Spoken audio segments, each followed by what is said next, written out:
De Tarragona ara. Doncs sí, mira, abans de les festes nadalenques, concretament el passat 20 de desembre, el ple de l'Ajuntament de Tarragona, en sessió ordinària, va aprovar per unanimitat la moció presentada pel grup municipal d'Iniciativa per Catalunya, els Verds, Esquerra Unida i Alternativa, perquè l'Ajuntament donés empara a les persones amb mobilitat reduïda usuaris dels autobusos interurbans. I perquè ens expliqui el contingut d'aquesta moció tenim a l'altra banda del fil telefònic a l'Arga Sentís, que és portaveu del grup municipal d'Iniciativa per Catalunya, els Verds, Esquerra Unida i Alternativa de l'Ajuntament de Tarragona. Bon dia, Arga. Hola, bon dia. En què consisteix aquesta moció que vas presentar el dia 20? Doncs, com tu mateix has explicat, es tracta de que l'Ajuntament de Tarragona es manifesti públicament donant suport a les persones que s'han trobat amb aquesta dificultat, perquè ja sabem que això no és competència de l'Ajuntament, els transports interurbans són competència de la Generalitat, no pas de l'Ajuntament.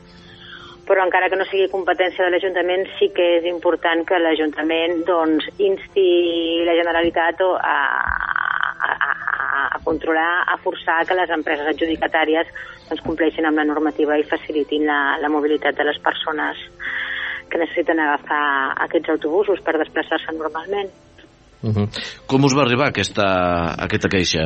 A través d'usuaris. Ens ho havien comentat usuaris que en concret la línia que fa el trajecte a Tarragona-Reus i de Reus a Tarragona, l'Hispano-Voladina, el Montbus, doncs tenia que tenia moltes mancances, no? Doncs que no funcionaven les rampes, que també els llocs on s'havien de situar les cadires de rodes doncs hi havia seients fixats, de manera que tampoc no s'hi podien posar les cadires de rodes. Moltes mancances que feien que una persona que amb cadires de rodes no pogués utilitzar el transport públic, no? A banda d'altres mancances que també té aquesta línia, també pel que fa a freqüències i tal, doncs les queixes són bastant generalitzades, però en concret amb aquest tema, amb el tema de l'accessibilitat per persones amb mobilitat reduïda, doncs la cosa era molt escandalosa.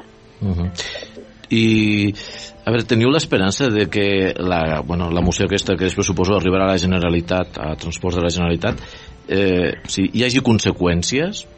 Jo crec que sí, perquè també sé que la Generalitat també s'ha reunit amb usuaris que també han expressat la mateixa preocupació, no? I es tracta d'anar apretant entre tots perquè es posin les piles i facin que l'empresa funcioni de la manera que ha de funcionar. Jo crec que sí, en tot cas el que continuarem fent és controlant i exigint que sí, que es compleixi la normativa i que tothom pugui agafar normalment l'autobús, no? Perquè és una situació molt, molt injusta que afecta molt a la gent. Bé, doncs moltíssimes gràcies, i nosaltres també des d'aquí, des del Societat Limitada, estarem darrere de tot això, a veure com s'acaba o com segueix, millor dit. De moment segueix.